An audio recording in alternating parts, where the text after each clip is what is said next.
Buy-In was led by the Reverend Al Sharpton on Saturday, January 25th, 2025, with 100 plus National Action Network members in East Harlem, New York.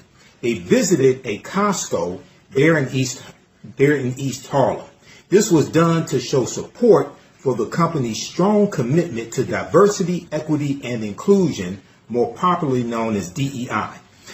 This comes as DEI policies face growing attacks from both President Donald Trump and the private sector.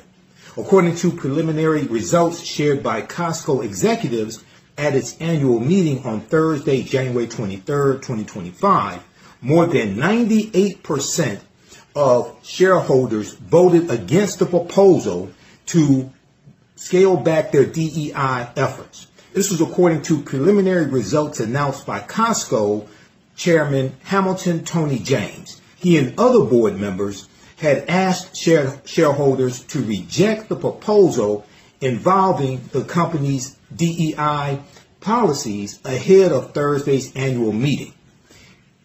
The National Center for Public Policy Research, which is a conservative think tank based in Washington, D.C., had submitted the proposal arguing that Costco's DEI initiatives hold, quote, litigation, reputational, and financial risks to the company and therefore financial risks to shareholders, end quote. Now, the think tank has made a similar proposal to Apple, and like some American companies that have already scaled back their DEI programs because of the July 2023 U.S. Supreme Court ruling when it comes to outlawing affirmative action in college admissions.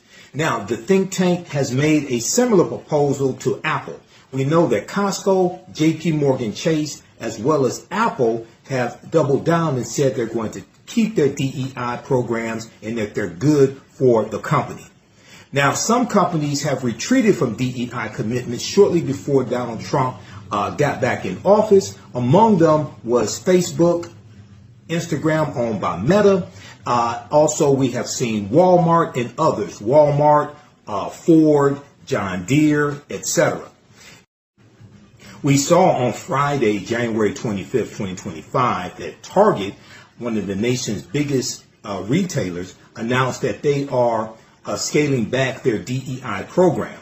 Blavity.com reported after Trump issued an executive order this week to eliminate diversity, equity, and inclusion policies, many corporations, including Target, appear to be shifting their strategies. Target, which established its DEI policies 3 years ago, said in a statement that the changes are being made, quote, with the goal of driving growth and staying in step with the evolving external landscape, end quote. So what would that evolving external landscape be? Could it be because of right-wing think tanks and organizations pushing back on diversity, equity, and inclusion, calling it woke policies, saying that you're hiring unqualified people? Well, have you looked at the people that Donald Trump has nominated for his cabinet, whether it's Pete Hegseth, whether it's Robert F. Kennedy Jr., whether it's Tulsi Gabbard, etc.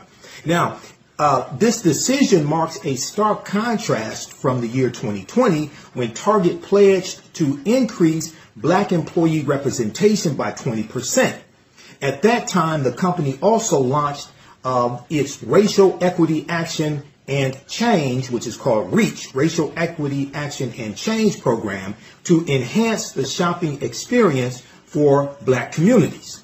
REACH aimed to spotlight products from black-owned businesses, but the program is set to conclude this year. So much for a long-term commitment. Now, diversity, equity, and inclusion is designed to address historical and structural inequities. We just saw Donald Trump revoke Executive Order 11246, which is known as affirmative action, signed September 24, 1965 by President Lyndon Baines Johnson. Donald Trump did this on day one in office. He also signed executive orders to ban DEI programs throughout the federal government as well. Now, Dr. King told us April 3rd, 1968, in his last speech, I've Been to the Mountaintop, that we have to always anchor our external direct action with the power of economic withdrawal. We have to renegotiate our relationship with corporate America. So we have to continue to support businesses that support us, like Costco, and redirect our dollars from those businesses that turn their backs on us, like Target. Now, you'll have some people who say, well, we need to build our own. We need to have our own grocery stores, like Detroit Food Co-op here in Detroit. Absolutely. And we need to support Detroit Food Co-op and other black-owned grocery stores. But what do you do while you wait on that store to be built? So we have to continue to support those businesses that support us, and we have to renegotiate our relationship with corporate America. It has to be a two-way street. That means expanding the number of contracts that we have with these businesses for African American owned businesses so that our businesses can grow. Who do you have who handles your public relations? Who do you have that handles your catering contracts? As well as increase the number of African Americans who work for these companies. Okay? Now, for some reason, qualifications only apply when you're talking about white people. Nobody puts a qualifier on white people and say they have to be qualified. All right?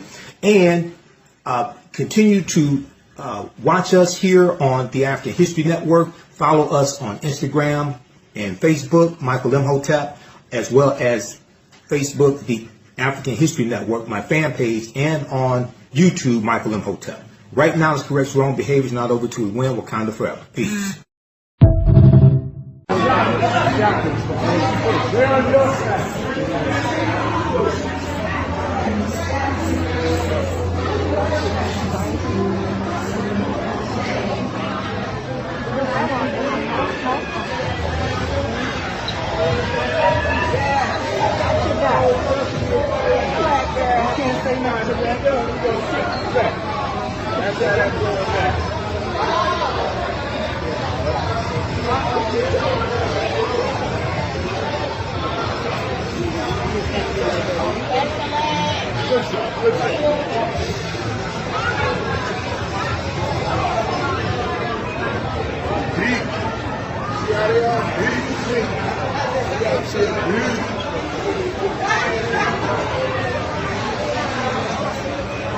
Stopping for justice.